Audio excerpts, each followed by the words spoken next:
It's time for Dodger baseball.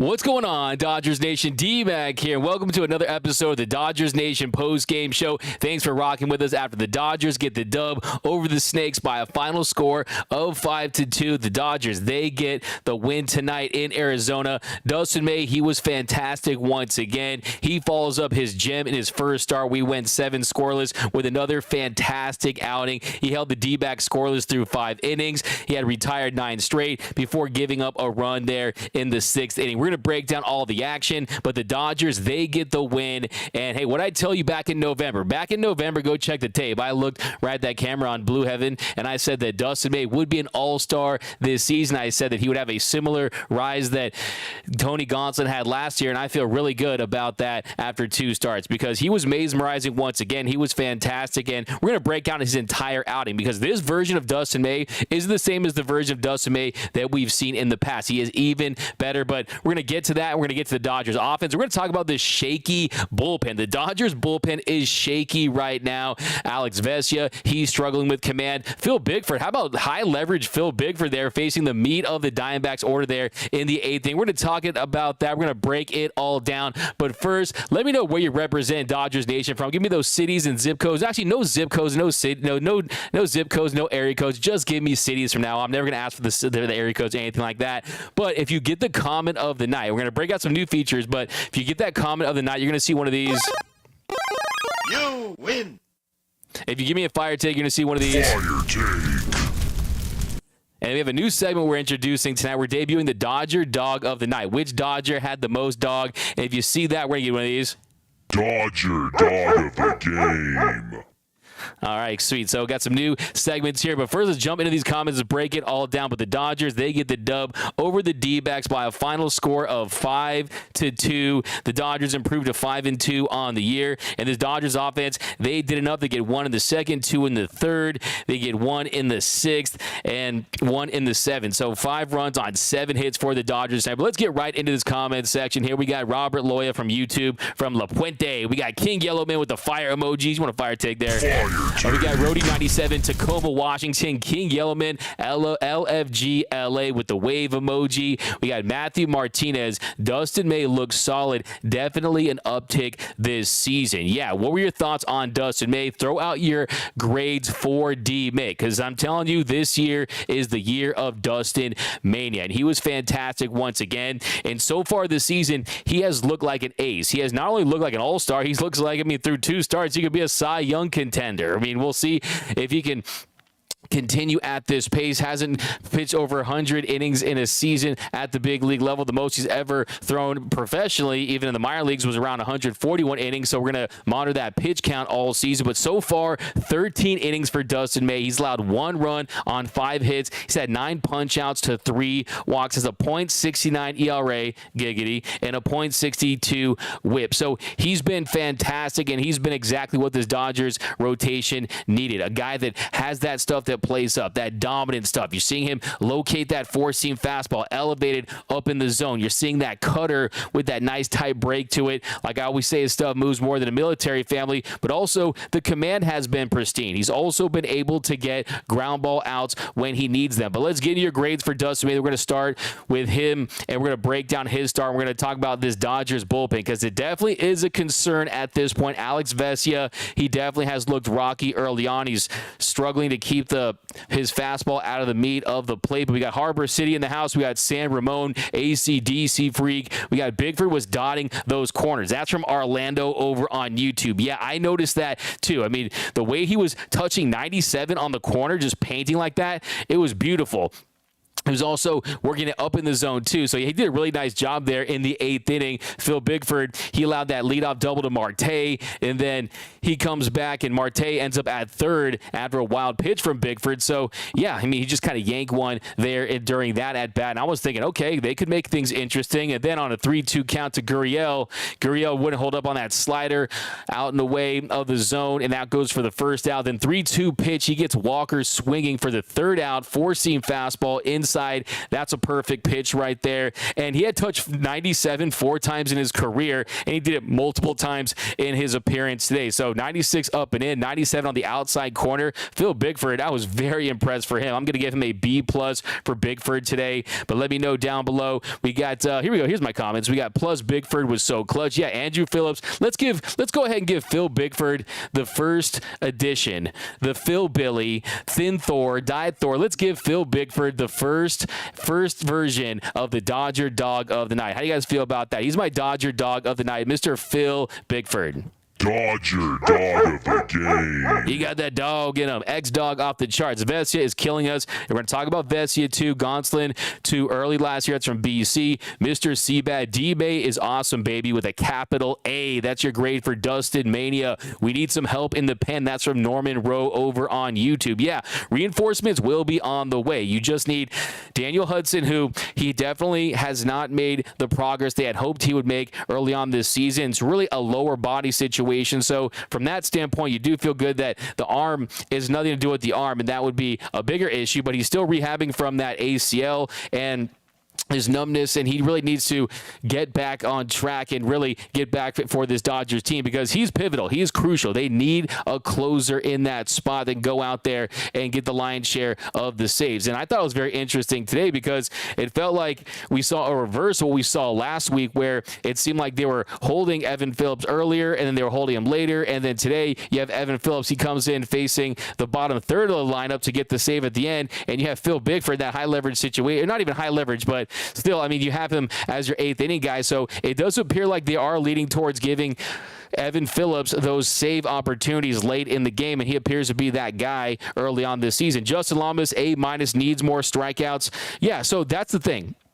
It's not even about the strikeouts right now. It's the threat of the strikeouts that's what's so impressive for D-Mania because the thing is he does have a lethal sinker. His two-seam fastball, it induces so much soft contact, and you saw him get big ground ball outs in big situations tonight, and tonight he ends up with 5 punch-outs, has those 2 walks, did look a little fatigued towards the end, but 83 pitches, 58 first strike. So above average strike thrower this year, and that's what he told me during spring training. He said the key to my success is being able to consistently throw strikes, and you are seeing that from the Red Nightmare, Mr. Code Red. We got the NSA is watching. Bickford looking better, getting out of that jam. Yeah, I mean, he's one of the stories tonight, Phil Bickford, for sure. We got D-May gets an A. A for May in April. That's from King Yellowman. A- for May. That's from Dylan Hare over on YouTube. Big Red, woohoo! We got Deanna Perez. We got Matty Man Dodge. We expected our starters to be good, but this good. Yeah, I'm going to start calling them the Murderers Rotation, not the Murderers Row, the Murderers Rotation, because this rotation from the top end with Julio Urias and Clayton Kershaw, they're phenomenal. You can always count on those guys for quality starts. And now what really raises the ceiling is Dustin May, who has not just an he has elite results, but also he has elite stuff. He has that kind of stuff that pitchers dream of having, stuff that you really just can't teach. We're talking about triple-digit heat. I mean, he topped outside at 100.2 miles per hour early in the game. So the velocity is great, but also the most impressive thing is the efficiency. That's what allows him to go deep into games. Look, he's already gone 6 innings. He's already gone 7 innings. So 7 scoreless in his first start. He goes 6 innings in this start. You're seeing efficiency. Before this year, he had pitched 6 innings like 6 times throughout his entire career. So definitely an uptick in the efficiency, and that is the biggest key to his success. But yeah, let's jump into his start because I want to talk about Dustin May and really highlight him tonight because that is one of the biggest biggest developments early on in this season. That's one of the biggest takeaways for me is Dustin May, because if he's going to pitch like an ace, that changes the entire dynamic of this rotation, because the way his stuff is playing up, you can put him in the same conversation with some of the better pitchers in the league if he sustains this and continues to get better. I don't think he's even close to peaking yet, because like you said, you are going to get some more swing and miss, some more strikeouts from Dustin Mania as he continues to go from being a thrower to a pitcher, and pitchers are always on that spectrum, so he's definitely getting better. I like that, though. We got Rody 97 Dustin sweeping. That's a winning comment. There we go. We got Let's Go from Boomer Esiason. You want to Boomer Assassin? You want to Let's Go Dodgers? There you go. By the way, if you haven't subscribed to the show, be sure to hit that subscribe button and also hit that notification bell so you always know when we're dropping new videos. We're dropping 3 videos a day. We're going crazy this entire season. Lots of new shows, lots of content, lots of guests and interviews, so you don't want to miss a thing. So be sure to hit that notification bell, and also tell all your friends that are Dodger fans, your family members, even if they're not Dodger fans, to subscribe to the channel. I would really appreciate that. May is great. That's from Robert Loya. Padre depth is thin. That's from Deuce. Yeah, we're dropping an episode of Designated Twitter tomorrow where we had to give our hottest take so far early on this season, and I was a little bold and I said that I thought the Dodgers were going to win this division by 5 games or more. I know that's crazy. I know that's a little Homer Simpson-ish, if you will, but I definitely think this team has what it takes to win this division. I talked to a Padres insider today. I'm not going to name names, but they still think the Dodgers are going to win this division, so that definitely carries weight with me. Justin Lamas, relax, guys. They haven't even faced a good team yet. Wait till this team faces SD or Atlanta, and then you can assess this team. Yeah, you can only play the teams that are on your schedule, and when you do have those big matchups, you can use it as a measuring stick. You can use it as a barometer, but for now, this team early on this season,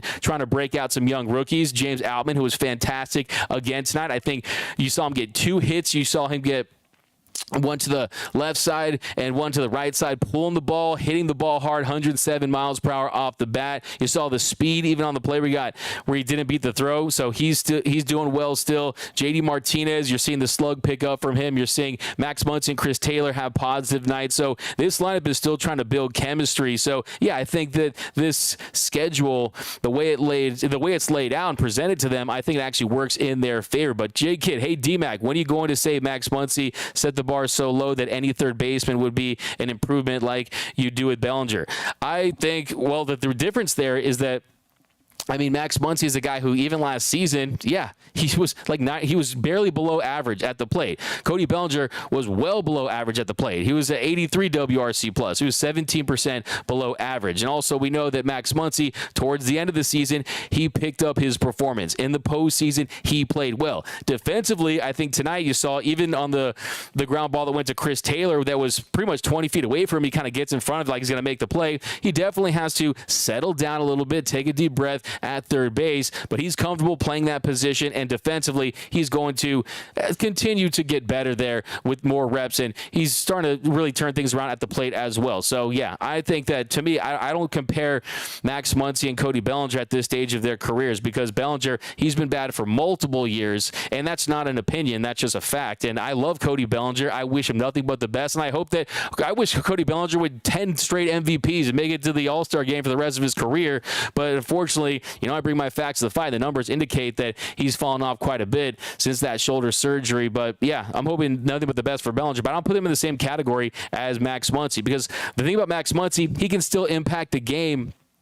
Max Muncy can still impact the game with his eye. I mean, just look at the top of the second there. Max Muncy drew a 4-pitch walk for the Dodgers. He was their first base runner of the game. Then 2-1 count. JD Martinez, he flew to right for the first out. Then Peralta flied to left for the second out. And then James Outman, he hits an infield single to left, giving to the left side of the infield, giving the Dodgers runners on first and second with 1 out. Chris Taylor at the plate. And then 3-2 pitch. Clutch Taylor, he rips one to left for a base hit that scored Max Muncy. Nice base running there for Muncy. He gives the Dodgers their first run of the night to make it 1-0 LA. And great takes in that at bat for Chris Taylor. I want to point that out. Also, clutch hitting. The Dodgers lead the league in 2-out runs, and you saw tonight their runs were generated with 2 outs. So very impressive clutch hitting by this Dodgers offense. So they get 1 run on 2 hits there in the second. But yeah, what do you guys think? Do you agree with the comment here about Max Muncy set the bar so low at third base? that you really don't have anything to compare it to or something like that. I mean, here we go. Bring back Gonzalez.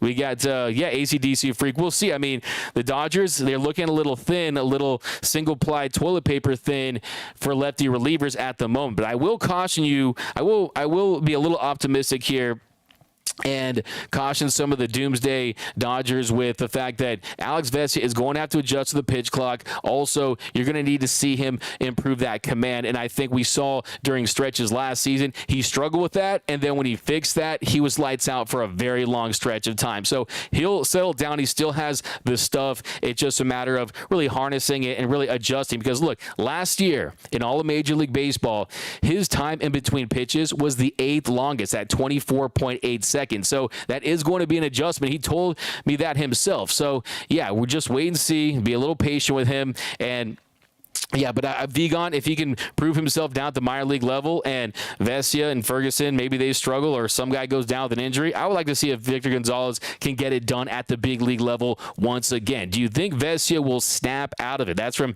Gene Bednarczyk. Yeah, I mean, the key for him is throwing strikes. I mean, that is the big key for Alex Vesia. I mean, by the way, every time I see him on the mound, I got the Mario movie coming out. I think of him as Super Mario there. But, yeah, Alex Vesia needs to throw strikes, and he needs to – I mean, you saw in his inning. Let's break down Alex Vesia's inning. You guys are interested in talking about Vesia. By the way, on a scale of 1 to 10, what is your concern level with Alex Vesia? Let me know down below. Let's jump to some more of these comments, and we'll get back into it. So Vesia will get it sorted out. He got that dog in him. That's from WB. Dylan Hare thought we should see Jackson after May like we did after Kershaw last Saturday. Look, I mean, you're going to see a heavy dose of Andre Jackson at times, and the thing with Jackson is you want to preserve him for certain spots where he can go multiple innings, because that is the value that he brings that some of these other relievers just don't. He can give you 2 or 3 innings. Remember, he was the only Dodger to get a 3-inning save last season. His changeup is going to play up just like it did last season and in his first appearance, and he's going to be used during this series. So he's going to get his opportunities. They're definitely high on him. I love D-Mac. I love you. Right back at you, Alexander Z, Jay Vitella. We got Dustin May plus Julio look amazing. Yeah, don't forget Kershaw, 9 punchies in his first appearance. Alexander Z, fire Dave Roberts. Hey, wouldn't be – you get to take a shot every time someone says fire Dave Roberts on this show. I got fire Oral Hershiser. I've never heard that one here, and Oral's the best. D-May has always been an outstanding pitcher. So glad to have him back. Padres lost. That's from Paul Gutierrez. Yeah, the Padres lost. I think they're 3-4 to start the year. They lost to the Braves today, I believe, by a final score of 7-6. Atlanta's starting pitching is sneakily good. Yeah, I saw Spencer Strider today. He's electric. People need to give Muncy a break. He hit 300 through spring. Just let him heat up. Yeah, he's hitting the ball hard. I mean, the velocity, the contact is there. It's just a matter of putting it together for multiple games. And tonight, Muncy, he goes 0 for 3, had 1 strikeout, had 1 walk. His average on the year, he's hitting 130. So, yeah, you definitely want to see him improve. But, look, he is one of the guys in this lineup that's capable of hitting 30-plus home runs. And you definitely have to be patient and let Max Muncy find his swing, and still very early. And I'm confident that he's going to break out of this very soon and be able to produce with more regularity. But 5 games not sounding so crazy now. It's from Matty Man. Outman Baby, that's from Boomer Assassin. Diane Schroeder, the fairy godmother of the Dodgers Nation post-game show. What up, Diane Schroeder? Yeah, Schroeder's shoot. Max Kuhn, what up, D-Max? Sending love from the 213. Yay. May is going to be the NL All-Star starting pitcher this year. Let's go Dodgers. Max Kuhn, I'll give you a let's go Dodgers. Yeah, I would love to see that. I mean, for him just to make the All-Star team would be a major breakthrough, but to see him start that game and be on the bump in the Midsummer Classic, that would be a sight to see. But Dougie Fresh, Code Red should be 2-0. That's from Michael Negretti. Yeah, look, I mean, it was a wasted effort last time. He pitched that gem, 7 scoreless, but the offense scored 1 run for him. Tonight was a different story. You saw more production, you saw more run support. Can't get him out, man. There you go. You get one from that. So that's a fire take.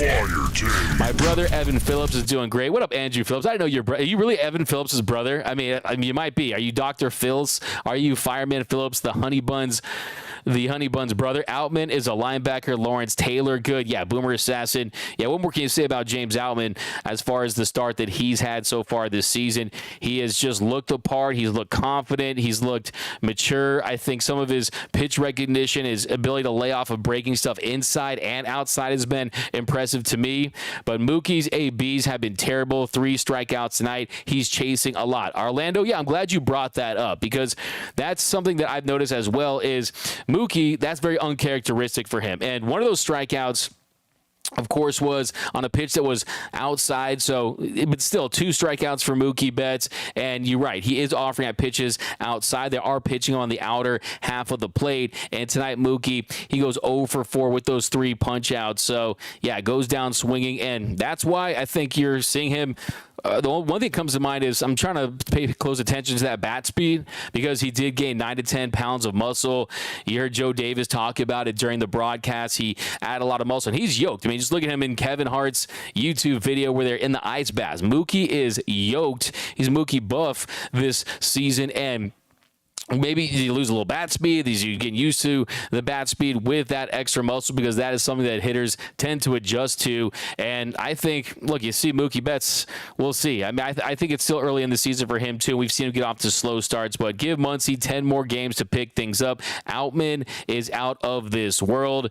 How high are you guys on Dustin May? Have you seen enough? Do you think he is a future ace of this team? Because I want to talk about his outing, and then we'll get back into some of the offense tonight because Dustin May really was the star of tonight's game. I think he's pretty much the player of the game unless you guys want to name someone else. I think Dustin May, another great night for him down in the desert. And if you look at the way he started tonight's game, it was dominant. You saw the punch outs early, bottom of the first inning. It was 3 up, 3 down. First he gets Rojas on 3 pitches, a 4-seam fastball on the inner half, got him swinging for the first out. And then he falls behind Marte 2-0. Then on the 2-2, he strikes him out swinging on a cutter inside. That cutter was dirty. That cutter should be illegal in 50 states. Okay, that cutter, I had to take a shower right away because that's how dirty it was. I just felt dirty seeing that cutter inside on the inner half to lefties right outside. I mean, that was just nasty. Then a 1-2 count. He gets Gurriel to fly to right, and it was 1-2-3 in the first inning. But let's get to the comment section. We'll head to the second. Here we go. Deuce 6. His velocity is down, and he can't land his slider. So that's how you feel about Alex Vesia. Yeah, he's having trouble landing that slider. His velocity, he's never been a flamethrower, but his stuff plays up with his extension, with his command, and he just isn't finding the corners. His stuff is leaking out over the middle of the plate, and they are punishing his mistakes. You're seeing that with Alex Vesia. Doug, what you drinking? You know I'm sipping on some straight H2O, baby. Pacifico's after, though. Smash that like button for D-Mac. Yeah, Diane Schroeder, I appreciate it. Yeah, guys, remember, this is your show. I'm just hosting it. So the more you support your show, the more sponsors we get, the more episodes we have, and it's definitely better stuff. Giveaways, all kinds of great stuff. Love me some Mookie at second base, Mr. Seabad. Yeah, he's comfortable there. We saw the turn double plays, feeling great. The instincts, the first step. He definitely has what it takes to make that throw and make that turn. That's the biggest thing, and I think you're going to see him continue to play more second base throughout his career, throughout his 12-year contract with the Dodgers, and he clearly enjoys it, and really, at this point, it's out of necessity. Of course, with Miguel Vargas sidelined with that thumb injury, the Dodgers infield not having a lot of depth, and we're going to talk about that, too, in just a second. I want to touch on that, but, yeah, Mookie definitely looks the part at second base, but, look, he's a 6-time Gold Glove Award-winning right fielder, and, yeah, that's definitely where you want to see him most of the time, in my opinion. But, yeah, jump into the second inning. Dustin May, 0-1 pitch. He gets Walker to line out for the first out. Then the 1-1 to Carroll. He lines the second for the second out. Then 0-1 pitch. McCarthy, he cranks the D-backs first base hit of the night, and then Moreno grounds into a fielder's choice to short. So that's what I'm talking about. It's not always the punch-outs with Dustin May. In fact, most of the time it isn't, but he's able to have that as a threat to keep hitters off balance and then use that sinker down the zone. Use changeup, curveball, off-speed stuff to get those ground ball outs that help you stay in the games longer and help you be more efficient. But who's going to be surprised if LA faces Atlanta in the NLCS again? That's from Daniel Bowler over on Facebook, not me. Yeah, to me, that was my preseason pick. I have Braves. I've got Dodgers in the NLCS. We need a trilogy. We need the rubber match. We need to settle things once and for all with that team and that organization, and I want to see it. We got D-Mac. Is Vargas playing tomorrow? We'll see. I mean, you saw him in the dugout. You saw him playing with his glove. It's just about losing some feeling. It's a little sore. I think he's going to be just fine, though. Phillips is nasty. Christian Reyes. Send Vesia down from Andreas. We got Mookie has not had a hot bat, but our lineup is holding up. Yeah, it's one way of looking at it, too, is that he's the Dodgers' best player. I mean, him and Freddie Freeman, and this Dodgers offense, they've still been able to produce. So that's definitely what you want to see. But heading into that third inning, Dustin May gets ahead 0-2 on the count, and then Thomas fouled off a few. Then he loaded the count full, and on the ninth pitch, he missed arm side run with that cutter. And yeah, then you see on the 1-2 pitch, he strikes out Perdomo on a cutter up and in, and that goes to the first out. And you saw just another filthy cutter. I mean, that cutter, you're talking about 94, 95 mile per hour cutter with movement. It's just disgusting. Then 1-2 count to Rojas. He flies to right for the third out. And then Marte, first pitch, pop out for the third out. So he's cruising, jump to the fourth, 2-2 pitch. May punches out Gurriel swinging with a 99 mile per hour fastball. He had Gurriel swinging out of his shoes on that one. 4 strike out of the night for the first out. And then next batter on the 1-0 pitch, he gets Walker to pop to short for the second pop to second for the second out. And then 8th pitch of the at-bat, he gets Carroll to ground to short for the third out. So he was pitching strong. He retired 9 straight at one point. And then bottom of the 5th, he retired the D-backs in order to start the 5th. McCarthy flied to left for the first out. Moreno ground to short for the second out. And then Thomas lined to center. And then bottom of the 6th inning, he walks Perdomo on 4 pitches. So this is where he looked a little fatigued. The command wasn't as pristine as we saw it earlier in his outing. He misses with the 4-seam fastball multiple times, and then 5 straight balls before that mound visit by Will Smith. So want to give a shout out to Will Smith, a very successful mound visit, really settling down Dustin May, getting back on the same page. And then 1-2 pitch to Rojas. He doubles to right, starts to find the strike zone, and then Rojas doubles to right. And I thought this play too, we're talking about Mookie Betts playing second. It looked like Jason Hayward, he was playing right field, but it was almost like he was shifted towards center field on that. They weren't playing the pull on that. And yeah, it was definitely shifted. So it was the first run allowed by Dustin May on the year. They get the run there, and then next batter, that makes the score. Then the next batter, 3-2 pitch to Marte. Dustin May strikes him out swing with a sinker, bottom of the zone for the second out. Just dotted that 2-seam fastball. Marte thought it was low, but it was a well-executed pitch. I think that pitch was kind of borderline, but still, that was a good pitch by D-May. He gets the punchy. And then you saw, too, a little bit of a concern for me. I wrote this down in my notes that his fastball velocity during that stretch, it definitely dipped a little bit. It was down to 95. The location was still good, but I was a little concerned for a second, and then it cranked right back up. You started to see him hit 97, 98s once again. First pitch to Gurriel, he gets him to pop out for the second out, and then runners on first and second, he gets Walker to ground to second to end the inning. So, yeah, the big takeaways for Dustin May, pumping gas, just great feel for that 2-seam, great feel for that cutter, and a few pitches that stood out really, that nasty cutter, that 95 mile per hour cutter to Marte with that glove side run. Like I said, just an absolute dirty pitch. And also, too, the arm speed, the repeatability with his release and his delivery has been night and day different from years past. Just go look at Dustin May last year and Dustin May this year. The delivery has been smoothed out, and it's more consistent. And yeah, I was getting ahead in the count. You saw him getting himself into great position to get punch outs, really getting ahead of the count all night long. A lead spin rate, high velocity.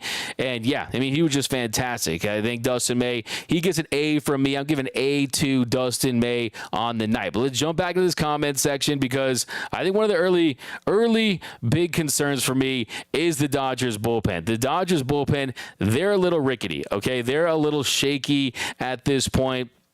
Shakier than an elephant dancing on a 3-legged table. Okay, this drinking a milkshake. I mean, this bullpen really has not just inspired very much confidence, but still, you're not seeing the misbatches, not seeing the big punch outs. But I think Phil Bigford, he stood out tonight. I think, of course, Evan Phillips, he did his thing there late in the game. He made things look easy. But between Alex Vesia and Yency Almonte, yeah, I'm just a little concerned with this bullpen at the beginning. If you had to pick one of the positions groups that would give you some concern, it would definitely be the Dodgers pen. We're going to break that down. We got Bethany Ring hooking it up with that super chat, $10.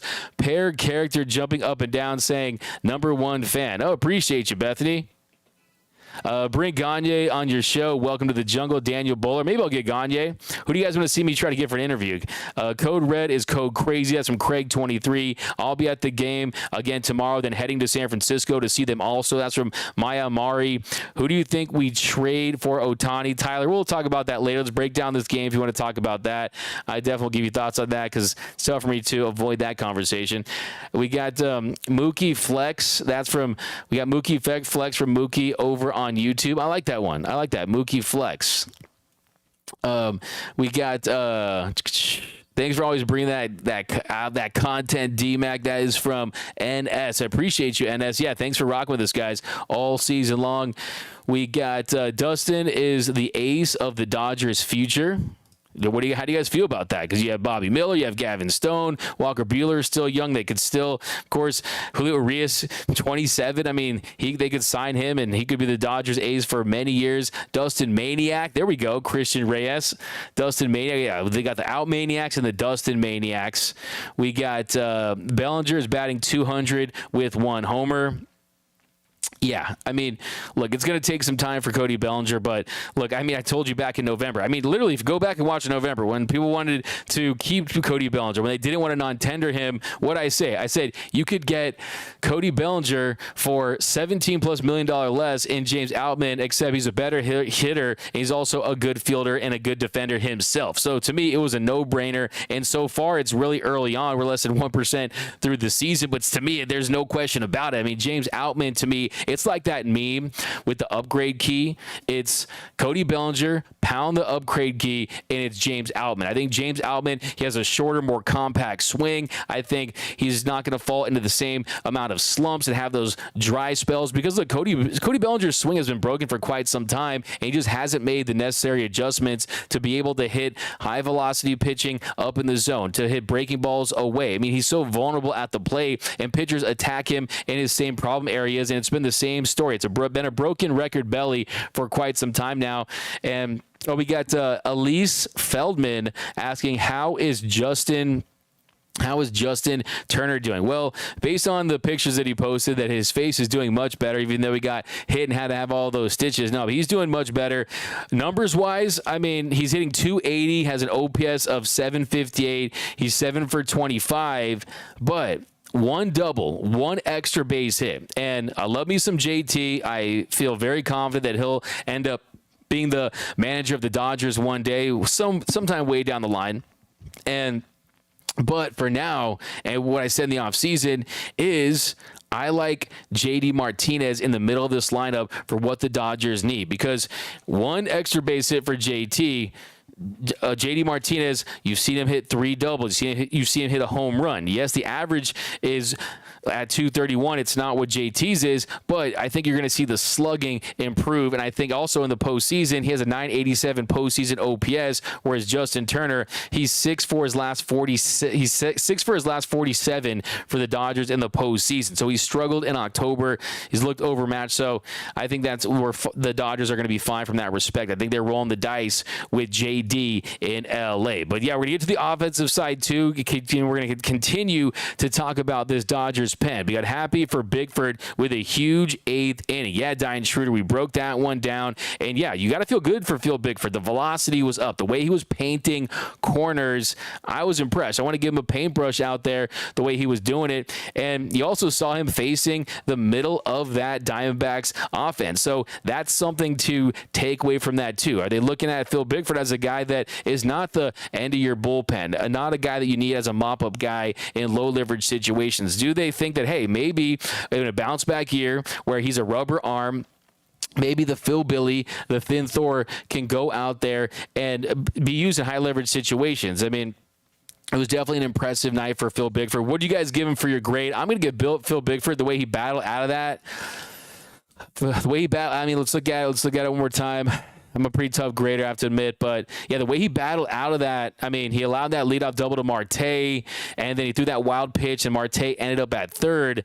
But, yeah, I mean, that way that slider looked, and it was pretty filthy. He got the Walker swinging. with that forcing fastball inside. I mean, you got Carroll to pop out. I'm going to give Bigford a B+. A B+ for Phil Bigford. We need Gonzo back in the rotation, JK. Yeah, I mean, I think you look at this rotation, Michael Grove, he was good until he wasn't.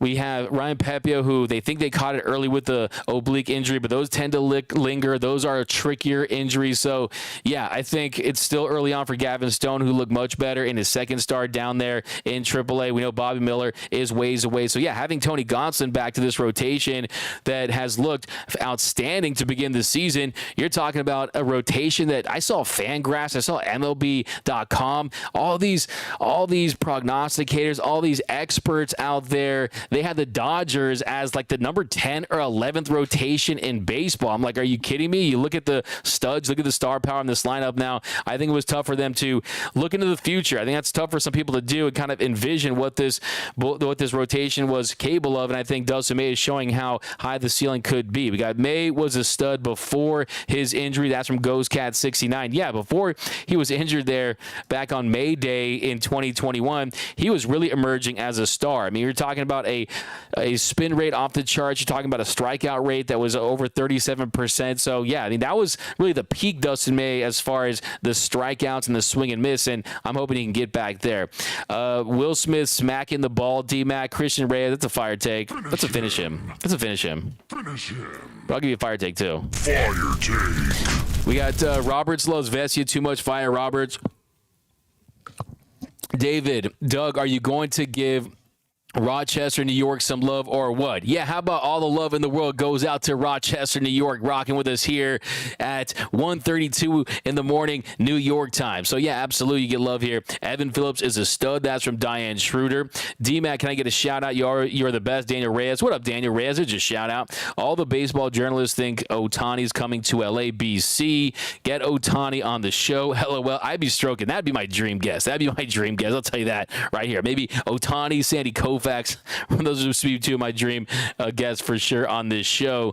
But yeah, and then let's talk about this Dodgers offense once again too. We have to mention later in the game. So jumping to the top of the third, Freddie Freeman gets a 1-out single to right. That should have been a double play. That should have been a double, by the way. Did you see they ruled it a single and then they went back and they ruled it a double? So yeah, I was going to apologize to the Freddie Freeman fantasy owners, but he ends up on second base. The next batter, Will Smith, he draws a 5-pitch walk to give the Dodgers runners on first and second with 1 out. And then Max Muncy was at the plate. Muncy ground to second. And instead of an inning-ending double play, the Dodgers played another run to make it 2-0 LA. Goes as a throwing error on Perdomo, second error of the inning. And then it took a weird hop, but Kelly wasn't on the bag. And he went passing, kind of reached back. So really weird play there by Merrill Kelly. Just kind of reached back and was already past the bag. So the Dodgers get a break there.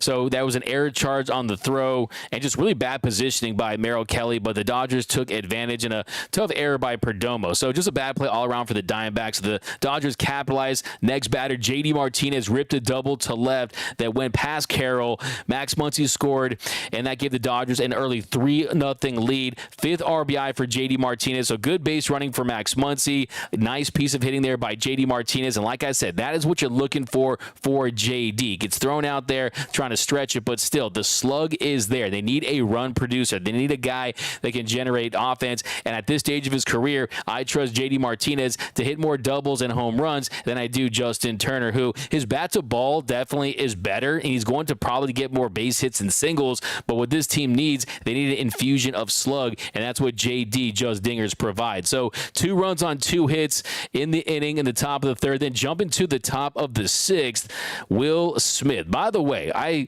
you guys saw my prediction that the Dodgers are going to beat the Yankees in the World Series, and Will Smith was going to be the World Series MVP. Hey, maybe I missed the mark. Maybe he's going to be league MVP because Will Smith continues to look dominant out there. He continues to put together great at-bats, great swings. They can't get anything by him on the inner half of the plate. They're pitching him outside. He's still scorching the baseball all around, and he gets a leadoff double there to start the 6th inning.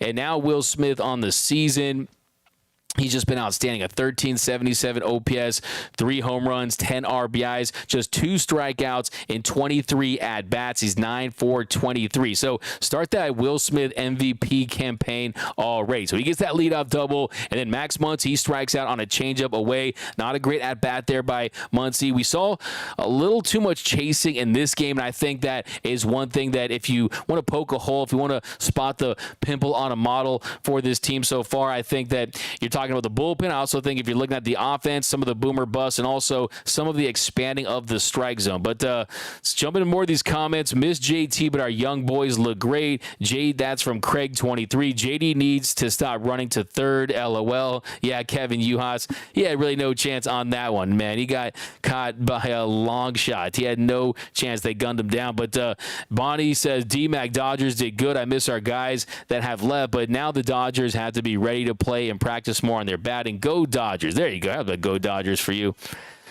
Bellinger doesn't even has a swing. He will need to learn how to bend the knees first. That's from Louise.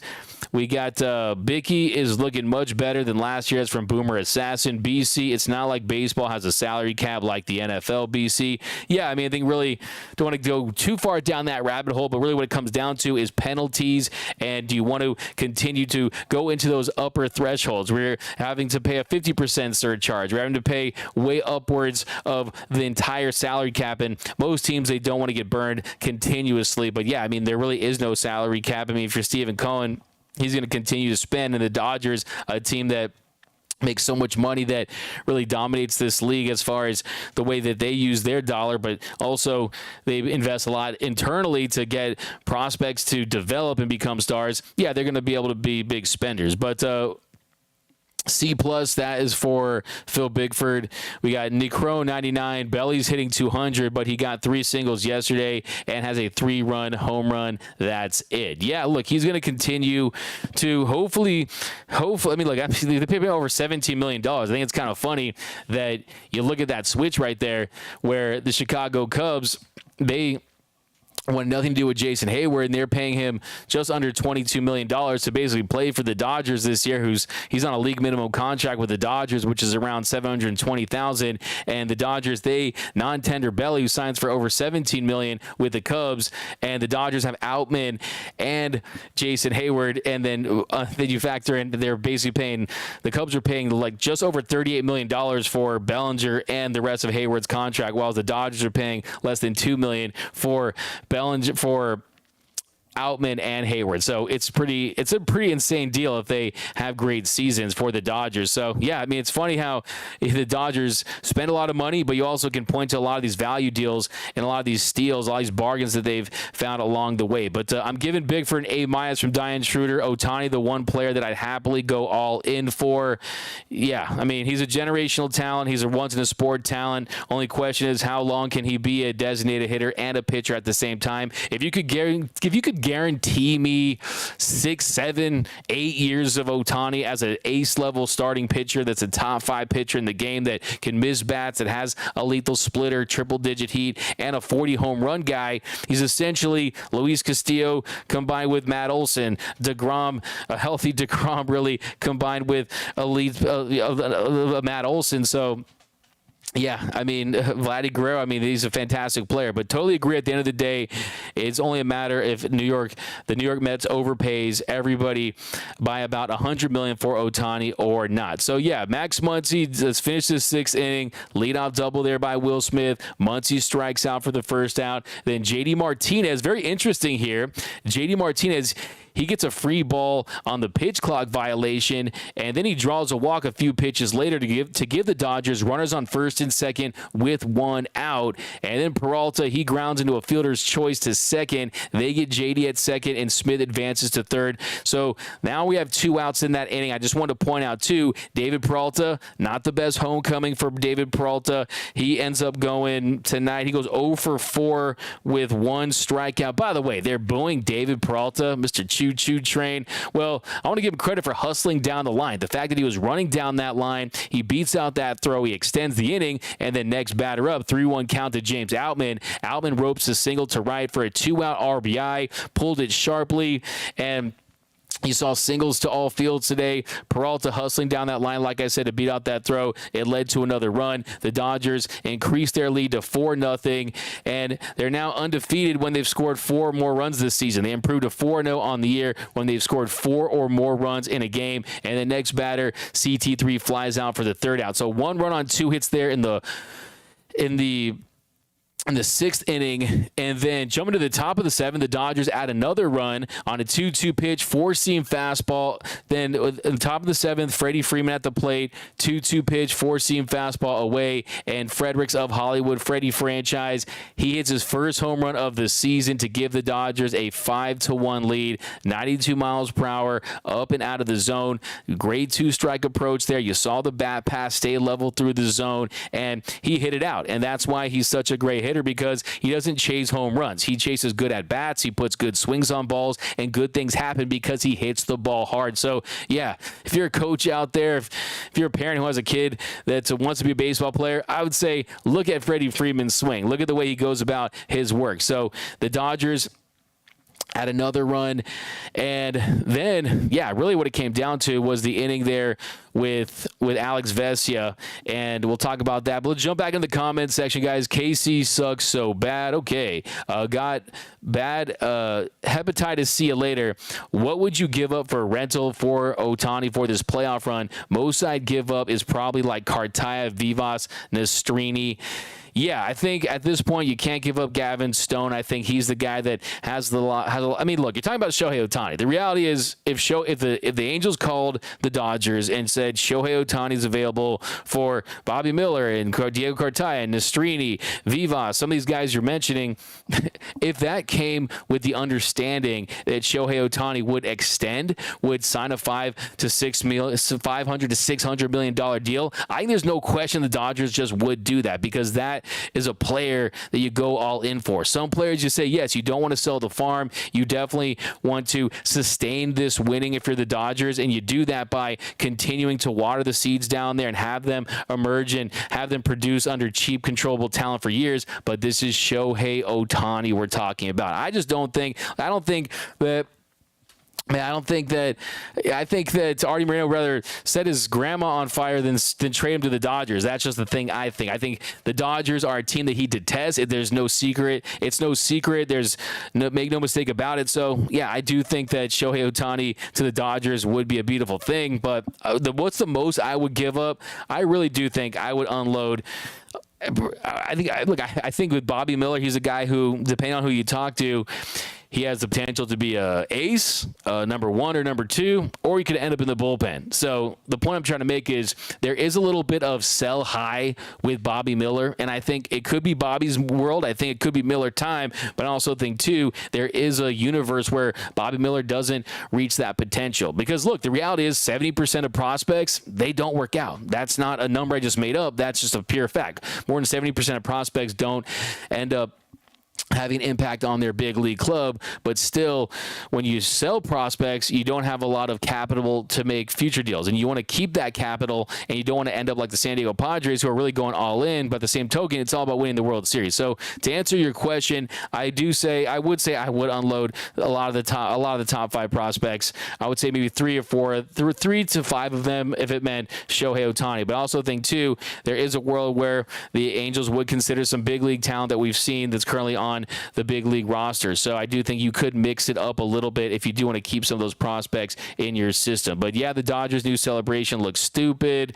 Dodgers #1 in attendance for decades. Best fans loyal through the drought. That's from BC. Yeah, also, too, you're mentioning Justin Turner and the Boston Red Sox. I thought Fenway Park and the Big Green Monster, I thought that's supposed to be this legendary baseball haven. Well, guess what? They're averaging 24,000 a game at Fenway Park. Yes, the weather isn't great, but still, I mean, geez, I mean, you're never going to see the Dodgers average 24,000. So, yeah, I don't know. Are the Boston Red Sox a marquee franchise? To me, they're in that second tier. I truly believe it's Dodgers, Yankees are in a tier all by themselves.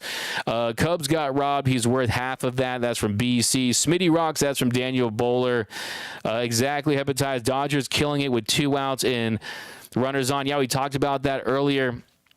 And this Dodgers team has been dominant doing that all season. You saw tonight once again, great 2-out hitting. You saw Chris Taylor. I thought Chris Taylor had a great at-bat. He took a lot of pitches, and it was great to see him have a nice clutch at bat and him continue to just make little incremental progress to get to where he needs to be. But yeah, top of the second, that 3-2 pitch, he ripped that base hit into left. That scored Muncy, gave the Dodgers their first run of the night. So yeah, that came with 2 outs. Then you look at the top of the third, JD Martinez, he ripped that double to left past Carroll, 2 outs. That scored Max Muncy, put the Dodgers up 3-0. And then you look at the top of the 6th inning, once again, 3-1 James Outman. He roped that single to right. Another 2-out RBI for the Dodgers. So, yeah, we saw all night long tonight. That's definitely a great trend that the Dodgers want to continue, because when you can hit with 2 outs, it tells me a lot. It tells me a lot about your team and your identity. It says that you're grinding for every single at-bat. You're making the pitcher work. You are putting yourself in situations where you're coming through with clutch base hits, and that's definitely a mark of a team that is grittier, a team that you want at the plate in the postseason when the going gets tough, when you need a run. So that's definitely something you want to see, but also the Dodgers were pretty good at that last year, so there's really no telling. But better have a $550 million check for Soto or Ohtani in free agency. Yeah, I mean, we'll see. I think Soto, I think it was closer to $500 million, if I'm being completely honest with you. I had no idea about King Taco. What happened to King Taco? By the way, I want to give a special shout out to our sponsor, Hornitos. Definitely best tequila in the game. Definitely go get you some Hornitos. And I'm still looking for that Hornitos comment of the night. So we got Naram over on YouTube. Fire Dave Roberts. Let's go Dodgers. I'll give you let's go Dodgers. New York Mets stinky dogs in the yard.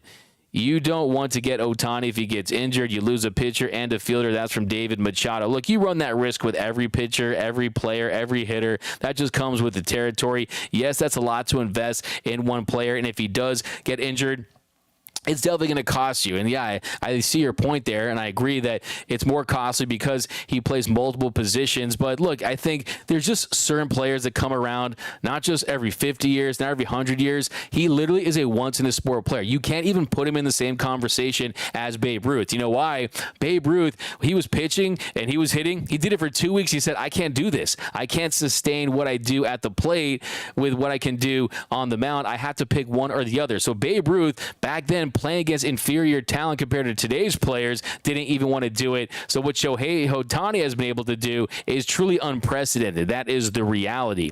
And if you look at his body, if you look at he's a physical specimen. This guy is humongous. He takes care of his body. He gets a lot of sleep. He has his routine. So if there's one guy that can do it, it's going to be him. But we got Justin Thomas, nailed it, Doug. Prospects, just that. Prospects, I prefer parades. There you go. That's my saying, right? Prospects over parades. And yeah, it's a good debate. I mean, look, one of the reasons why, the thing is about this Dodger team is if they were so in love with their prospects, you would see them go to them earlier and more often. But I think, too, this team, yes, they want their guys to contribute. They also want to develop their guys. They want to see them rise up the ranks on MLB Pipeline and Baseball America's Top 100 list. Then, when they need to cash in and address some needs, whether it be a starting pitcher, a bullpen, an impact hitter, they can go down to that farm, take some money out of that 401k, and they can use it to get some help and try to improve their chances of winning the World Series. So, look, other thing, too, you have to consider, too, when it's the Dodgers is look at James Outman. He was a 7th-round pick, and he looks like he's going to be a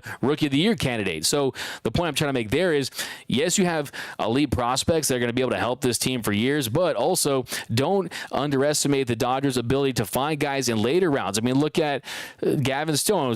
He got $97,000, was an under-slot pick, and they turned him to the best changeup pitcher in baseball, one of the big rising stars in the sport. So the Dodgers can find guys in later rounds and turn them into emerging stars. So they can replenish this farm system pretty quickly. You saw even a few years back what they did in the Homer Bailey trade and trying to unload Kemp and Puig and what they're able to get with Josiah Gray and Jeter Downs, who they flipped for Mookie Betts. They use Josiah Gray in the trade for Scherzer and Trey Turner. So there are other ways to replenish the farm system if you do trade great guy. So definitely, I think everything's on the table. I think any smart organization leaves all their options open. Will Smith doesn't DH on days off, and Creaky JD plays every day. Come on, Roberts, no brainer. That's from Steve O. Yeah, that's definitely a good point. I definitely think you're onto something there, and that's something that I'm closely going to be monitoring early on this season, because last year, Will Smith, he DH'd in 24 games because you did have a set DH. Yes, Justin Turner grew into pretty much the de facto DH, the quasi DH, and that was towards the end, and you saw him kind of lose a step defensively. But JD Martinez, you're not going to see. JD stands for just dingers, not just defense, right? He's not going to be playing left field. He's not going to be playing anything other than what goes down in the batter's box. So that's where he's going to stick. But Blake smell like ass in SD's best pitcher. That's from EB. That's a fire take. I'll give you comment of the night for that one. I just like a good burn. Heard it here first. What'd you say, BC? Oh yeah, BC. Urias, Kershaw, May, and Gonsolin will all finish with below 2.5 ERAs. Wow, that's a hot take. That's a fire take. Talking about, I got to look up after this show historically what that would mean. But yeah, I mean, that would be fantastic. But yeah, let's talk a little bit too. We had, like I said, this show, we got to touch on everything, and I wanted to talk about. So we talked about Alex Vesia. You guys grade him out.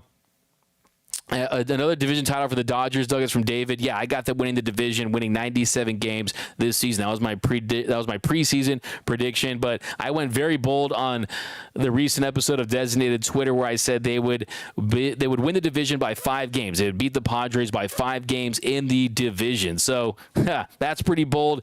That'd be, when you consider the Padres' talent, the roster they have. I think there are some questions with their starting rotation and some of their depth, but we'll see. And also, too, it just seems like something always happens with the Padres. By the way, you see that picture what he tweeted about after he gave up that home run to Mr. Ringworm, Mr. Steroids, Mr. Fernando Tatis. What he had to say about there was a cheater rehabbing hitting a home run. What did you guys think about that? I thought it was a little salty there, but hey, it was good times. You got to give him credit. But yeah, so so the thing about Vesia, like I said, we talked about his outing, but the key for him is throwing strikes. This year, he's throwing his strikes at a 58% rate. So 58% strikes, that's below league average. So you need to see him pound the zone, attack the zone, and he has to avoid the heart of the plate. Also, just not great chemistry with Will Smith and Alex Vesia tonight. You saw some cross-ups there. That 1-2 count to Moreno. Vesia threw that fastball inside that got past Smith. Looked like a cross up there. And, yeah, that gave the Diamondbacks their second run of the night to make it 5-2. And then, yeah, it was just a strange play. It almost looked like he was thinking about getting ready for a backhand, but he just wasn't able to make the play. And 3-2 count, Moreno doubled off the wall in center. So back-to-back base hits, back-to-back extra base hits given up by Alex Vesia. So you're seeing a lack of command. You're also seeing he's given up the slug, and that is a way that that's something that really scares relievers. You don't want to come out there and give up extra base hits. That's a recipe for disaster, and he wasn't Super Mario tonight. And I think if you're Alex Vesia, he definitely needs to find a way to shore up that command. So he was done after just recording 1 out, and today threw 15 pitches, just 7 for strike. So a 58% strike rate this year. We got Beast. I hope the Dodgers don't pay $500 million for Soto.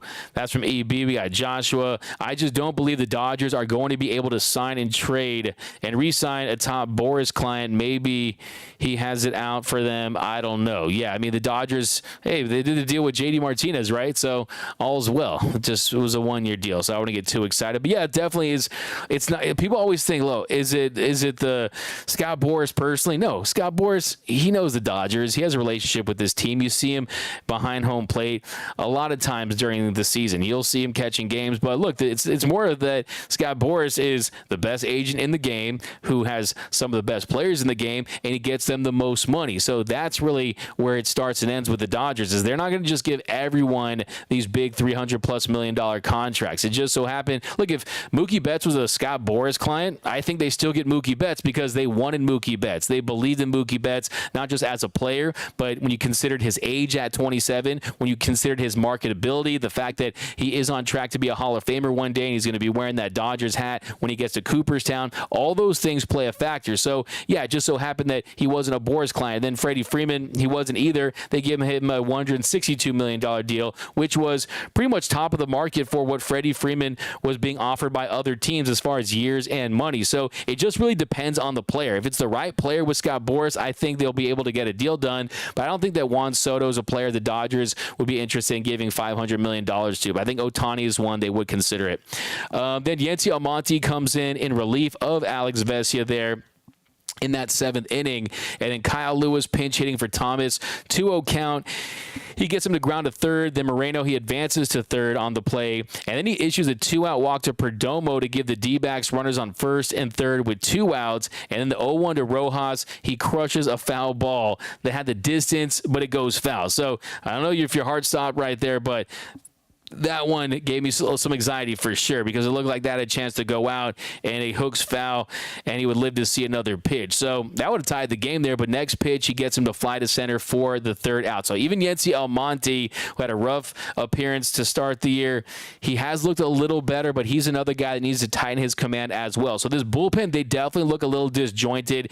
They definitely look like a bullpen that is adjusting to not having a defined closer, and that definitely is, to me, the big weakness so far early on in this season. They need to lock down that bullpen. But here we go. We'll get some more comments, and then we will let you guys enjoy the rest of your Thursday night here after the Dodgers get the win. But we got a couple more here, and we'll get out of here. So we got signed Zach Brin to bolster the bullpen. Yeah, I heard he looked just okay and when he was working out for scouts. D-Mac, I love you when you're solo. Hey, it's always good times, man. Always good to mix up. And I'm not solo, too, because I got all you guys. James Audi 5000 is the real deal. JK, we got Meaning Roberts would probably trade for Gleyber Torres. I have him on my fantasy team, like in the power. So I'll be back tomorrow, though. We're doing a live Blue Heaven tomorrow in the afternoon. So look for us around 3, 4, 5 o'clock, something like that, probably closer to 4 or 5. So we'll be going live tomorrow from the studio. But the Dodgers get the win tonight, and just another great night for Dustin May, who's been fantastic so far. And this Dodger team, they're off to a pretty nice start, 5-2, first place in the NL West. But remember, nothing brings us together quite like Dodger baseball. And until next time, think blue, bleed blue, and I'm out.